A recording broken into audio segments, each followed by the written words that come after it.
Bulletin का आगाज करेंगे। सबसे पहले खबर शामिल करेंगे। चीफ जस्टिस समेत सुप्रीम कोर्ट के जजेस की तनख्वाहों में 20% इजाफा हुआ है। सदर मुमलिकत की मंजूरी के बाद वजारत कानून ने इसका नोटिफिकेशन जारी कर दिया। चीफ जस्टिस ऑफ पाकिस्तान की माहाना तनख्वाह 12,29,189 रुपये मुकर्रर कर दी गई है। सुप्रीम कोर्ट के जजेस की माहाना तनख्वाह 11,61,163 रुपये होगी। चीफ जस्टिस ऑफ पाकिस्तान की माहाना तनख्वाह 12,29,189 रुपये मुकर्रर की जा चुकी है। सदर मुमलिकत की मंजूरी के बाद वजारत कानून ने इसका नोटिफिकेशन जारी किया है। अवैस कियानी से तफसीलात जानते हैं। अवैस, बताइएगा इस इजाफे से मुताल्लिक। जी बिल्कुल, चीफ जस्टिस ऑफ पाकिस्तान की तनख्वाह में 20% इजाफा जो है वो कर दिया है। सुप्रीम कोर्ट की जजेस की तनख्वाह में भी 20% इजाफा किया गया है। सदर मुमलिकत की मंजूरी के बाद वजारत कानून ने ये ऑर्डर जो है वो जारी किया है।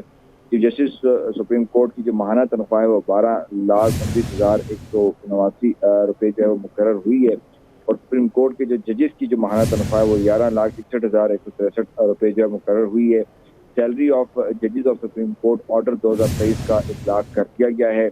याद रहे कि इन जो जजेस हजरात की जो अलाउंसेस हैं वो इस तनख्वाह के अलावा होते हैं। उसमें पेट्रोल से लेके, हाउस रेंट से लेके जो जितने भी जो 2400 सीसी व्हीकल्स जो इनको अलाउ होती हैं और दीगर जो मराद और पर्क प्रिविलेजेस हैं वो पैकेज जो है वो अलग है। ये सिर्फ तनख्वाह की बात हो रही है और तनख्वाह में इनका 20% जो है वो इजाफा किया गया है। ये बेसिकली फाइनेंस मिनिस्ट्री का प्रपोजल था, जो मिनिस्ट्री का एक इनिशिएटिव था जिसको सेक्रेटरी लॉ और उसके बाद जो है सदर मुमलिकत ने इनको एंडोर्स किया और उसके बाद अब ये ऑर्डर जो है वो जारी किया गया है और चीफ जस्टिस और सुप्रीम कोर्ट के जो जजेस हजरात हैं उनकी तनख्वाहों में 20% जो है वो इजाफा कर दिया गया। ठीक है, बहुत शुक्रिया आपका। बाकायदा इस इजाफे का नोटिफिकेशन जारी किया जा चुका है। चीफ जस्टिस समेत सुप्रीम कोर्ट के जजेस की तनख्वाहों में 20% इजाफा हुआ है। सदर मुमलिकत ने इसकी मंजूरी दी है, जिसके बाद वजारत कानून ने नोटिफिकेशन जारी किया।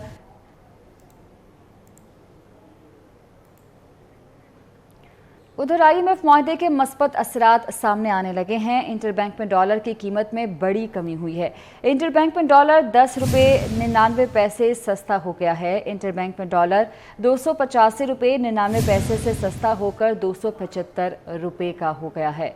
IMF मुआहदे के ये मस्बत असरात हैं जो कि अब सामने आ रहे हैं। इंटरबैंक में डॉलर की कीमत में बड़ी कमी देखी गई है, जिसके बाद डॉलर 10 रुपये 99 पैसे सस्ता हुआ है और 285 रुपये 99 पैसे से सस्ता होकर 275 रुपये का हो गया है।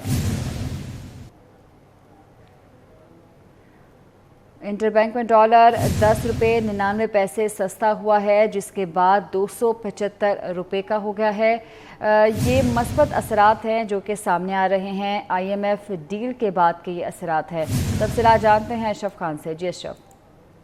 यहाँ पे देखा जाए कि गुज़िश्ता रोज बैंक हॉलीडे था। बैंक हॉलीडे के बाद जो देखा जाए कारोबार के दौरान इंटर बैंक मार्केट में बड़ी कमी हुई है। डॉलर जो इंटर बैंक में जो है 10 रुपये 99 पैसे सस्ता हो गया और जो ईद तासीलात से पहले जो इंटर बैंक में डॉलर जो 285 रुपये 99 पैसे बंद हुआ था उससे घट कर 275 रुपये पर ट्रेड कर।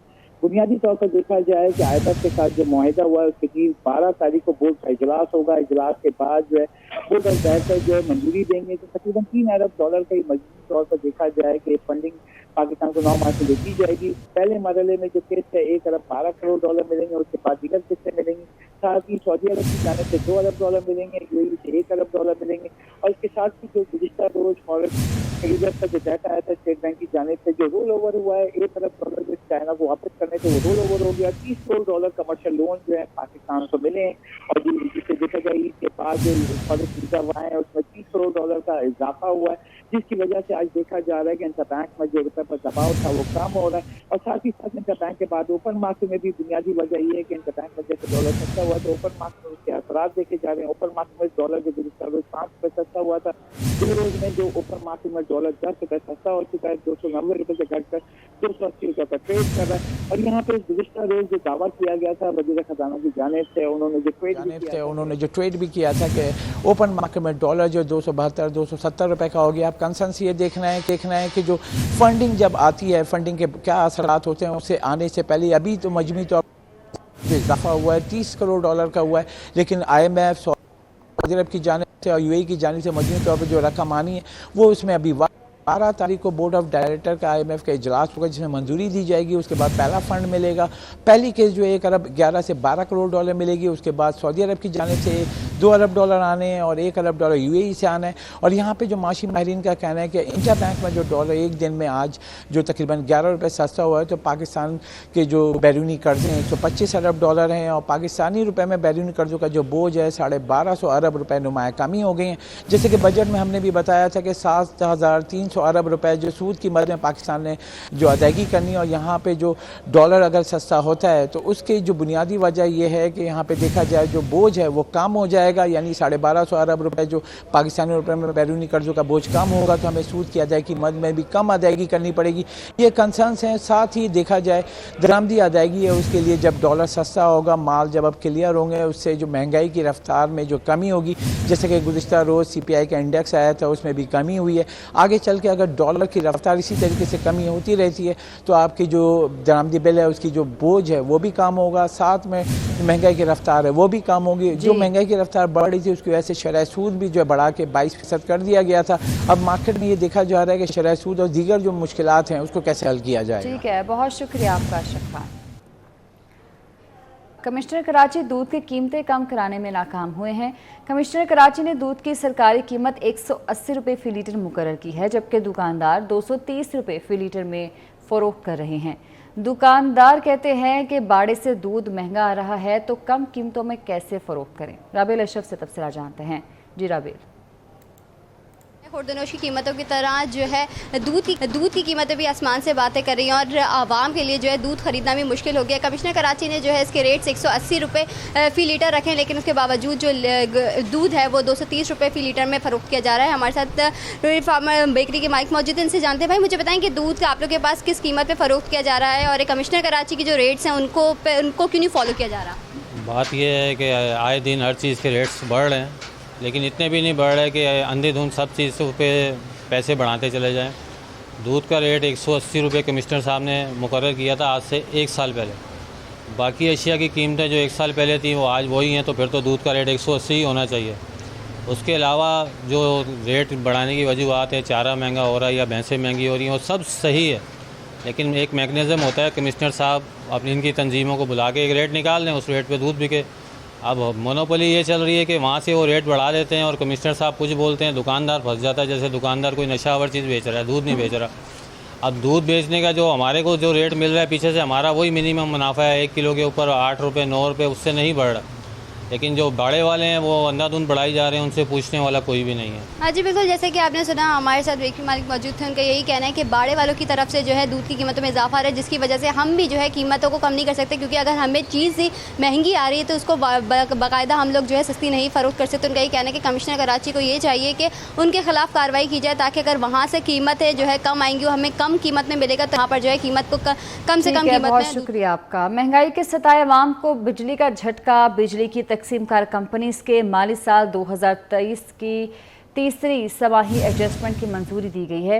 बिजली 1 रुपये 25 पैसे फ़ी यूनिट मजीद महंगी कर दी है और नेपरा ने इसका नोटिफिकेशन जारी किया। इसका इतलाक जुलाई, अगस्त और सितंबर 2023 के माह के बिलों पर होगा। बिजली की तकसीम कार कंपनी के माली साल 2022-23 की तीसरी समाही एडजस्टमेंट की मंजूरी दी गई है। अवैस कियानी से तफसीलात जानते हैं। जी अवैस। जी बिल्कुल, जो तीसरी समाही एडजस्टमेंट है 2022-23 की डिस्कोस के हवाले से, उस पर जो है नेपरा अथॉरिटी ने 24 मई को जो है ये तमाम समाअत की थी, सुना था डिस्कोस को, और उसके बाद अब जो है 1 रुपये 25 पैसे जो है वो पास ऑन किया है। क्वार्टरली एडजस्टमेंट जो कि थर्ड क्वार्टरली एडजस्टमेंट है, इसके मुताबिक जो है ये जुलाई, अगस्त और सितंबर के बिलों पर ये इजाफी रकम जो है ये सार्फिन से वसूल की जाएगी फी यूनिट के हिसाब से। और इससे कबल जो है जून तक जो सार्फिन से समाई एडजस्टमेंट की मद में 47 पैसे जो है वो चार्ज किया जा रहा था। फैसले का जो इतलाक है वो डिस्कोस के तमाम सार्फिन, मास वाइज लाइफ टाइम सार्फिन पर होगा और के इलेक्ट्रिक के सार्फिन पर भी इसका इतलाक नहीं होगा।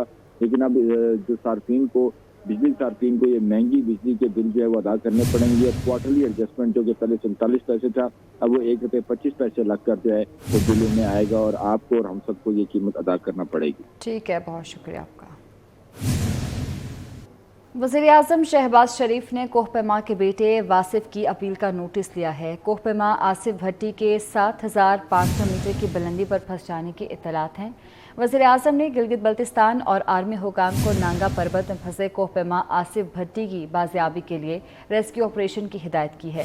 वज़ीर-ए-आज़म ने चीफ सेक्रेटरी गिलगित बल्तिस्तान को आसिफ भट्टी की बाहिफाजत वापसी के लिए फौरी इक़दाम करने की हिदायत करते हुए कहा कि कोहपेमा के बेटे वासिफ से राब्ता करके उसे तसल्ली दे।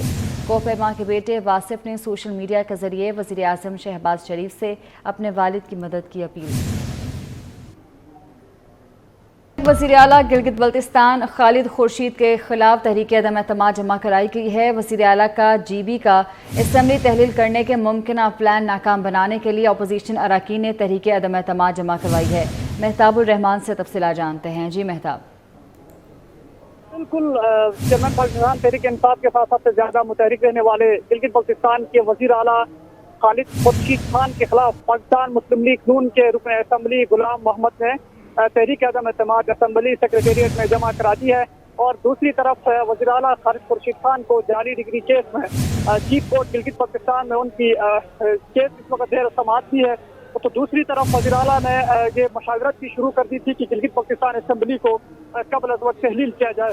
इस सूरत में जब ये प्लान उनका सामने आया तो उसके बाद अपोजिशन जमातों के 9 अरकान ने तहरीक अदम एतमाद वज़ीर आला के खिलाफ जमा करा दी है। जी ठीक है, बहुत शुक्रिया। लाहौर में सूरज और बादलों की अटकेलियां जारी हैं, हवाओं का राज है और मौसम खुशगवार है। महकमा मौसमियात की 50% बारिश बरसने की पेशगोई है। वासा हुकाम को मुतहरिक रहने की हिदायत जारी की गई हैं। मजीद बताएंगी कोमल असलम। शहर लाहौर में सूरज और बादलों के दरमियान अटकेलियाँ जो है वो देखने में नज़र आ रही हैं। सूरज और बादल ने लाहौर का मौसम काफ़ी ज़्यादा खुशगवार बना दी है। ठंडी ठंडी हवाएं भी इस मौसम को तड़का लगा रही हैं और यूँ लाहौर शहर के बासी बहुत खुशबाश नज़र आ रहे हैं। आज महकमा मौसमियात ने 50% इम्कानात बारिश के भी जाहिर कर दिए हैं और मौसम में मज़ीद बेहतरी के हवाले से भी इम्कानात जो हैं वो जाहिर कर दिए गए हैं। आइंदा 24 घंटों के दौरान कम से कम टेम्परेचर 25 रहेगा, जबकि ज़्यादा से ज़्यादा 38 डिग्री तक जाएगा। इस वक्त मौसम के साथ साथ टेम्परेचर के हवाले से अगर बात करें तो दर्जा हरारत तकरीबन 35 डिग्री सेंटीग्रेड रिकॉर्ड किया जा रहा है, जो कि 35 डिग्री पे अच्छी खासी गर्मी और तपिश महसूस की जाती है। लेकिन आज हवाएं चूँकि चल रही हैं, शहर लाहौर के बासियों का दिल लुभा रही हैं और ख़ूब एक पुरकशिश फ़िज़ा को लेकर लाहौर का मौसम खूब गर्मा गर्मी दिखा रहा है। गर्मी के हवाले से नहीं बल्कि खुशगवार मौसम के हवाले से बारिश की बूंदें बरसने की पेशगोई करने के साथ साथ वासा हुकाम को भी अलर्ट रहने के हवाले से ताकीद जारी कर दी गई हैं। अगर हम बात करते हैं बारिशें कब तक बरसेंगी तो महकमा मौसमियात की जानिब से जाहिर किया गया है कि हफ्ते के रोज़ तक शहर लाहौर में मूसलाधार बारिशें बरसने की पेशगोई भी की जा रही है, इम्कानात भी जाहिर किए जा रहे हैं। बहुत शुक्रिया आपका।